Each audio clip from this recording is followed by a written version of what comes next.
நம்மோடு கருத்துக்களை பகிர்ந்து கொள்வதற்காக தொலைபேசி வாயிலாக இணைந்திருக்கிறார் மூத்த பத்திரிகையாளர் திரு தராசு ஷியாம். வணக்கம் சார். வணக்கம். ஜனநாயகன் பட விவகாரத்தில் சட்டப்படி தான் சொல்லுவோம் அப்படின்னு ஒன்றிய அரசு நீதிமன்றத்தில் தெரிவிச்சிருக்காங்க. உங்களுடைய கருத்து சார்? அதில் மத்திய தணிக்கை வாரியம் மத்திய அரசுக்கு உட்பட்டது. நான் 2 படங்களை தயாரித்திருக்கிறேன். இந்த சென்சார் நடைமுறை நன்றாகவே தெரியும். முதலிலே நாம் ஒரு சென்சார் ஸ்கிரிப்ட் எழுதி கொடுக்க வேண்டும். அதாவது படத்தில் வருகிற எல்லா வசனமும் கமா ஃபுல் ஸ்டாப் உட்பட ஒரு ஸ்கிரிப்ட் சமர்ப்பிக்க வேண்டும்.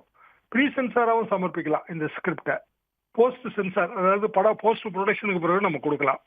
கொடுத்த பிறகு மத்திய தணிக்கை வாரியத்தின் அதிகாரிகள் அது பூராத்தையும் பார்த்து அதுக்கு பிறகு நமக்கு படத்தை சென்சார் பண்ற ஒரு கமிட்டி போடுவாங்க.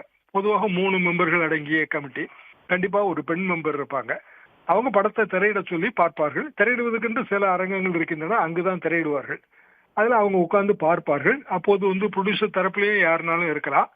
இப்படியான சூழ்நிலைக்கு பிறகு அவங்க ஏதாவது அப்ஜெக்ஷன் சொல்லுவாங்க. அதை நம்ம கேரி அவுட் பண்ணணும்.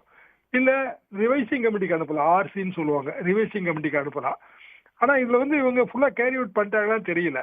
ஏன்னா கேரி அவுட் பண்ண பிறகு அந்த கட்ஸை தனியா நம்ம சமர்ப்பிக்கணும். அதுக்கு பிறகு அதுல சென்சார் ஸ்கிரிப்ட்ல மாடிஃபிகேஷன் பண்ணணும். அதுல ஏதோ ஒரு வகையில ஒரு கோளாறு இருக்கு. அப்படி இல்லைன்னா ரிவைசிங் கமிட்டிக்கு போயிருக்கும். இது ஒருவேளை சென்சார் சர்டிஃபிகேட் தர முடியாது என்று சொன்னால் ரிவைசிங் கமிட்டிக்கு போயிடும். இல்ல ஏயா யூயான்னு டிசைட் பண்ணும்போது யூ சர்டிஃபிகேட் தான் தருவோம் என்றும் சொல்லலாம். அதாவது வயது வந்தோர் மட்டும்தான் பார்க்க தகுந்தது. இப்ப ரஜினிகாந்த் படம் கூலி படத்துக்கு அந்த பிரச்சனை வந்தது. அவங்களுக்கு டைம் ரொம்ப அர்ஜென்ட். ஸோ ஏக்கு ஒத்துக்கிட்டாங்க. ஏக்கு ஒத்துக்கிட்டு படம் ரிலீஸ் ஆன பிறகு அந்த ஏ சர்டிஃபிகேட்ல உள்ள பல பிரச்சனைகள் தெரிய வந்தது.